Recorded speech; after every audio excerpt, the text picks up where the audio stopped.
Obscene medical bills are just insult to injury when you've already paid a lot of money to fix the injury to begin with. After this pod, you'll be able to handle medical charges with more confidence.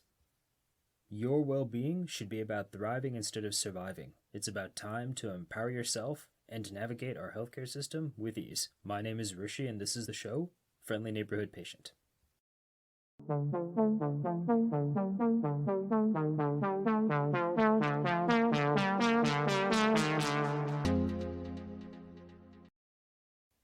You're not the only person who might have a major doctor or hospital bill. Data from a previous review by the Survey of Income and Program Participation suggest that 9% of Americans in 2019 owed significant medical debt. In this case, significant was defined as $250 or more. Of those 28 to 29 million-ish Americans who owe that much and then some, 53% owe between $1,001 and $10,000 in healthcare debt, and 13% owe more than 10 grand. Even wilder, those owing $10,000 and above are estimated to take up 71% of everyone's personal medical debt.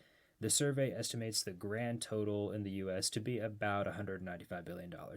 It's no surprise that such balances are considered a leading cause of personal bankruptcy. All it takes is a lengthy hospital stay, a few procedures, or even a math error to run up a 5 or 6 figure tab. Even if you are paying little bits of an invoice, your medical bill can still be sent to collections, which obliterates your credit. This is why I want to go over what to do when you get a fat invoice in the mail or on your phone, so you can rise above the panic and empower yourself to deal with these issues.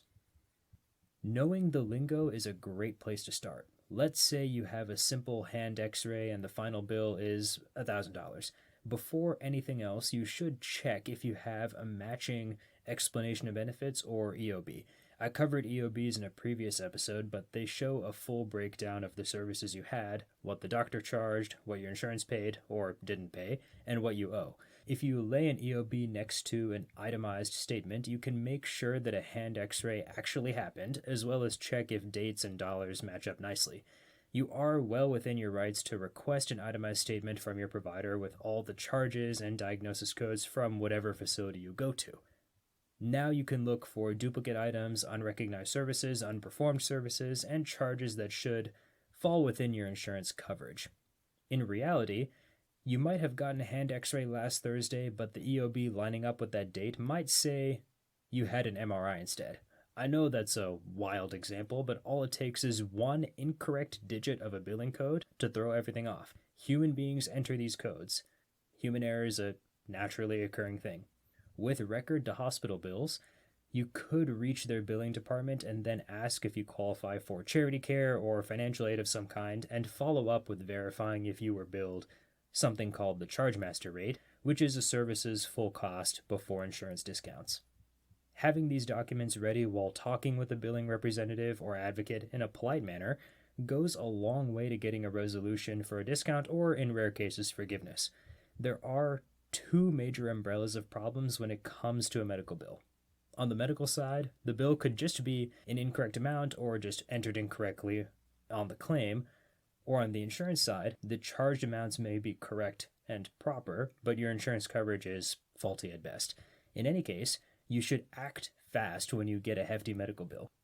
If you ponder it too long, then your balance might go to collections, which makes this whole process more troublesome. Even then, medical bills should be lower on the priority list than essentials like rent, mortgages, and credit card bills because credit reports aren't as strict about having healthcare debt on the record.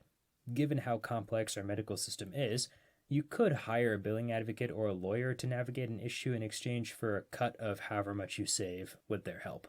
Engaging someone to help you makes sense when you have a lot of varying medical work done, like complex visits, labs, and procedures in one go.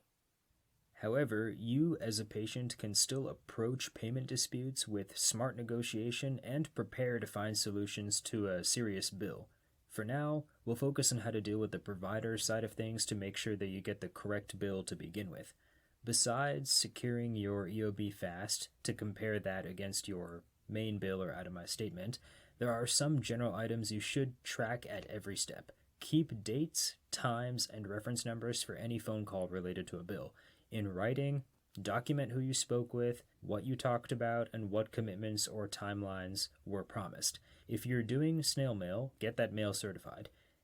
Get clarification on when the bill due date is and when bills may be sent to collections because such dates may not match. Each billing department of a hospital or clinic would have a different procedure for disputes, but you can use a website like healthcarebluebook.com to better negotiate common prices for services. I'll link Healthcare Blue Book and my other sources, of course, on the Substack post at rishinagala.substack.com.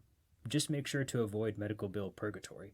This awful place is where customer service puts in a request to their billing team to get back to you someday, meaning never, or if all or part of your bill gets put on hold, which is forever. Make sure to get a timeline for when you hear back from the billing staff to make follow-ups easier. Let's circle back to our $1,000 hand x-ray. There are ways to negotiate that down. You could make a hyper-aggressive move by saying to the provider's billing team that you are willing to pay $500 right now if the remainder gets written off as well on the spot.